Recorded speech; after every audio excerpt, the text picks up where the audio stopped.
दुकानदार असतील, कार्यक्रमात तुमच्या शोभा वाढवणारे सर्व शेतकरी बांधव आणि प्रमुख पाहुण्यांचं पहिलं तर सर्व आपण स्वागत करू.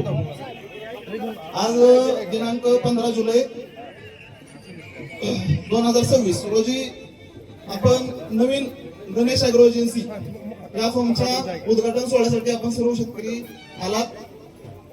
काकांचं सांगायचं झालं तर ऍग्रिकल्चर क्षेत्रात मोठं काम म्हणजे काकांच्या हाताखाली भरपूर दुकानदार पण उभं राहिले, नवीन एम्प्लॉय पण माझ्यासारखे उभं राहिले की ज्यांनी काकांना पहिल्यापासून त्यांना मार्गदर्शन केलं. ते येण्याचं कारण होतं की शेतकऱ्यांना आता लांब जाऊन काय असेल अडचणी किंवा वेळ तेवढा नाही. आता सोशल मीडिया झाली, फोन झाले. पहिले काकांना घटात सांगोल्यात जायचे अडचण आली तर, आता तसं न करता आपल्याला सांगोल्यातून काका डायरेक्ट आपल्या इथं गावात आले जवळ. तर सर्व शेतकऱ्यांनी याचा लाभ घ्यायचा आहे. तरी आपण जास्त वेळ न घेता आपण पुढे कार्यक्रम सुरुवात करूया. तर पहिल्यांदा आपले प्रमुख पाहुणे माणिक सर एक 2 शब्द बोलणार आहेत, तर त्यांनी त्याचं एकदा बोलून सुरुवात कराल कार्यक्रमाची. रामकृष्ण हरी, जय जवान जय किसान. आज या ठिकाणी काका आणि त्यांचे बंधू श्रीपाद काका दोघे हे पंढरपूरचे मूळचे, पण सांगोला सोन्याचं म्हणून काकांनी कर्मभूमी सांगोला केली. आणि आज मी या गणेश ॲग्रो एजन्सीच्या या उद्घाटनाच्या प्रसंगी लाभलेले ज्यांच्या हस्ते उद्घाटन झालं ते फार मोठे कर्नाटक आणि महाराष्ट्र क्विंटल म्हणू कोणले पाहुणे का किलो म्हणून क्विंटल न सोने विकणारे किलो मी आता त्यांच्या दृष्टीने आपल्याला किलो भाग वाटते. असे 2 राज्यातले प्रसिद्ध उद्योगपती सोन्याचे आणि ज्यांच्या हस्ते ज्यांच्या अध्यक्षाने कार्यक्रम होतोय ते शिवणेगावचे सुपुत्र आणि ते मोठे उद्योजक आहेत. दूध धंदा आहे. तुमच्या आम्हाला सारख्या मुलांना लग्नाची तारखा घ्यायला तर दादासाहेब दुसरं नावच आपल्या पुढे लक्षात येत नाही.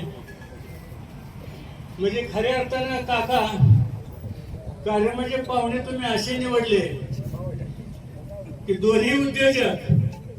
त्यामुळे आता काय कुंडलिक पाहुण्याला जर तुम्ही आता सर्वांनी मिळून येते त्या ठिकाणी आबा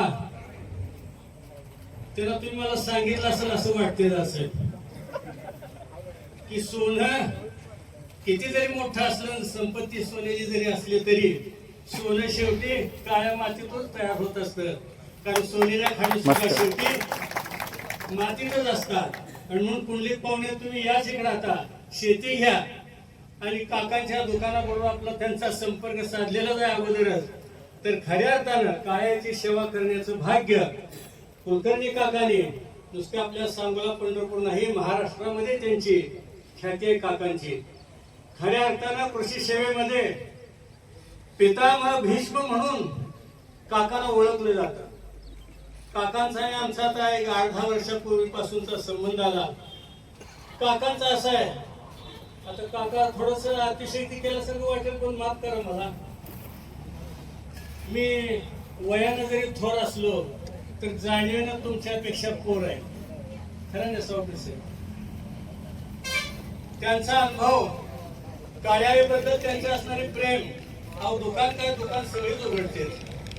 पण त्यांनी जो एक विश्वास दिलेला आहे आजपर्यंत सांगोल्यामध्ये तम्मा बंडगर आहेत, सुरवशी साहेब आहेत, हे सगळी माणसं आपल्या सर्व भागातून आलेले दुकानदार आहेत, शेतकरी आहेत, निरनिराळ्या कंपन्यांचे मालक आहेत. हा सगळ्यांच्या बद्दलचा काकांच्या मनामध्ये एक विश्वास काकाबद्दल आहे. त्याचे एक थोडक्यात उदाहरण सांगायचं झालं तर नफा कमवणे हा व्यापाऱ्यांचा उद्देश जरी असला तरी विश्वास कमवणे हा काकांचा सेवाभाव आहे.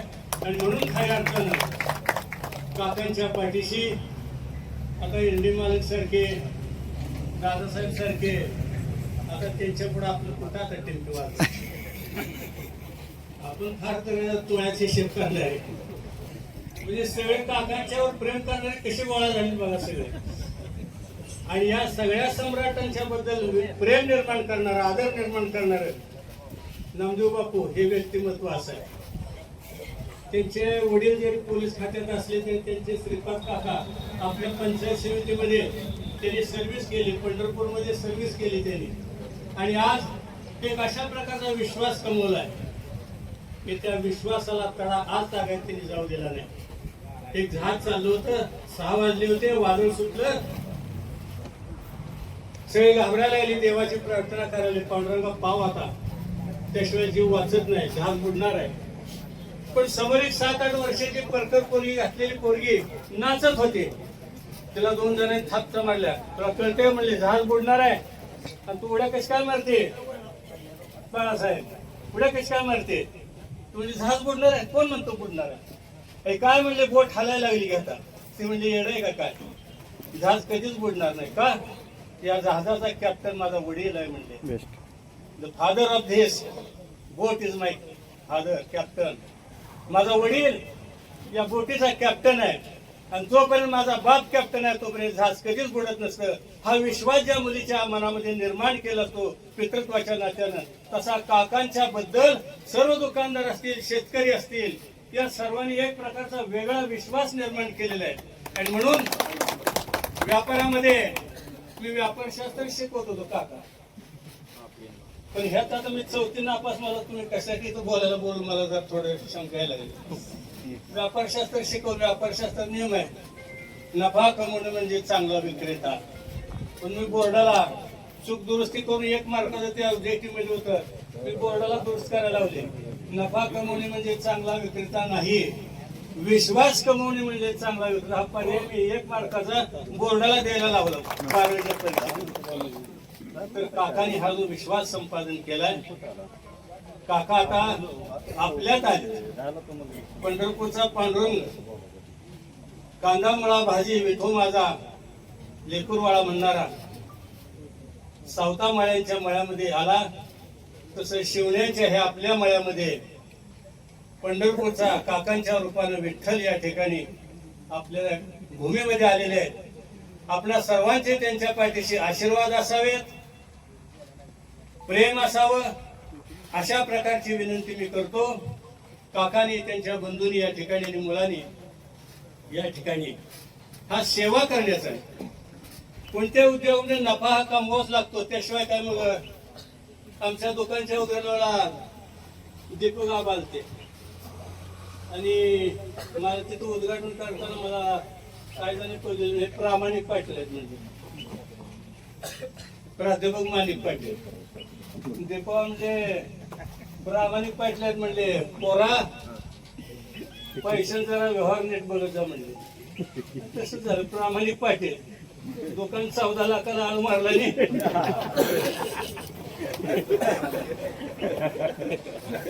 मी हा प्रामाणिकपणा सुद्धा व्यवहारामध्ये नडतो, पण काकाने असा विश्वास संपादन केलेला आहे. आणि म्हणून काकासारखा माणूस आपल्या भूमीमध्ये या ठिकाणी आले. आपलं भाग्य आहे की 3 माणसं हॉटेलमध्ये गेली जेवायला. दासाहेब होते, एरंडी मालक होते, शिदाबा होते.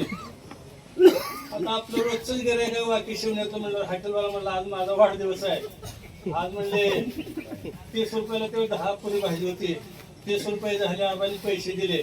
म्हणजे हॉटेलवाला वाटलं एरंडी मालक आज म्हणले आज माझा वाढदिवस आहे, म्हणजे 5 रुपये आज म्हणजे सूट द्यायची, म्हणजे कन्सेशन. आणि 5 रुपये एरंडी मालकाच्या हातात नेऊन दिले त्या वेटरनं. वेटर हुशार असतो. गेले होते किती 30, मागाई किती आले 5. गणित तुम्हाला सांगून जातोय, हे गणित आयुष्यभर आपल्याला उपयोगी पडणार आहे. काका माणूस कसा आहे हे सांगण्यासाठी सदाशिवी उदाहरण आठवण म्हणून बाळासाहेब सांगतो. हॉटेलवाल्याला 30 रुपये दिले, 10 रुपयाला एक पुरी भाजी. पण हॉटेलवाल्याला माझा वाढदिवस आहे आणि नेहमीची गिऱ्हाईक आहेत, क्विंटलला सोन एकला 5 रुपये. हॉटेलवाल्याला मोठं मन झालं, ते 5 रुपये द्या म्हणले मागाय. वेटरला हुशार होता, हॉटेलवाल्यापेक्षा वेटरच हुशार असते. ते म्हणला 3 जण आहेत म्हणला, आता 3 5 रुपये कसं दे, त्यांची भांडणं नको लागायला म्हणला. मग ₹2 खिशात घातलं आणि ₹3 म्हणलं हा तुम्हाला एक रुपये. डोकं धंदेवाईक व्यावसायिक ते वेटर म्हणला तुमचं भांडण लावलं म्हणून ₹1 माघार दिला. आता पैसे शिदाबान दिले होते म्हणजे 10 तरी 30 3 माघारी आले. 9 रुपयाला आज पुरी भाजी पडली म्हणजे 9 तरी 27. वेटरने घेतला 2, 9 तरी 27 आणि 2 29 झाले. ₹1 कुठे गेला? कुठे गेला ₹1? मग जमिनीच्या मुळाशी दोष आहे, पानात दोष आहे का खोडात दोष आहे का जमिनीतला कर्ब कमी झालाय? फळात दोष आहे का पानात दोष आहे का खोडात दोष आहे का मुळात दोष आहे का जमिनीत दोष आहे?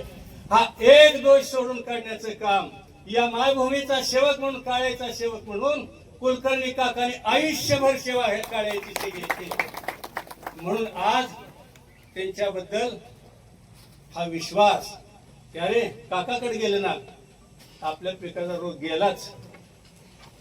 तर एक रोग शोधण्याचं आणि त्यावर उपाय करण्याचं काम काकांनी अनेक कंपनीच्या मार्फत सल्लागार म्हणून काम करत असताना, त्या कंपन्यांमध्ये महाराष्ट्रभर सर्व्हिस करत असताना केलं. काका आज आपल्या भूमीत इथं आले. आम्हाला तर असं वाटतं शेतकऱ्यांच्या दृष्टीनं पंढरपूरचा विठोबा आमच्या वारकऱ्यांच्या रानामध्ये आज आला. काका तुमच्या बाबतीत असंच हे प्रेम आम्हा शेतकऱ्यांचं, दुकानदारांचं, बळीराजांचं असंच वृद्धिंगत होत जावं. आणि या ठिकाणी आता तुम्ही दुकान केलं म्हणजे मोठी वास्तू तुम्हाला राहण्यासाठी या ठिकाणी व्हावी आणि पुन्हा एकदा एरंडे मालकांनी येऊन असंच उद्घाटन करावं आपल्या बंगल्याचं. अशा प्रकारची सदिच्छा मी व्यक्त पांडुरंगाच्या चरणी प्रार्थना करतो. आणि माझ्यासारख्या चौथी नापासवाल्या नाही त्या कारणामुळे तर बोलायला लावलं. काका आपल्या सर्वांची क्षमा मागतो आणि आपणा सर्वांना धन्यवाद देतो की काकाच्या बद्दल आपण एवढ्या विश्वासाने या ठिकाणी आला त्याबद्दल तुम्हा सर्वांचे धन्यवाद मानतो आणि माझे 2 शब्द संपतो.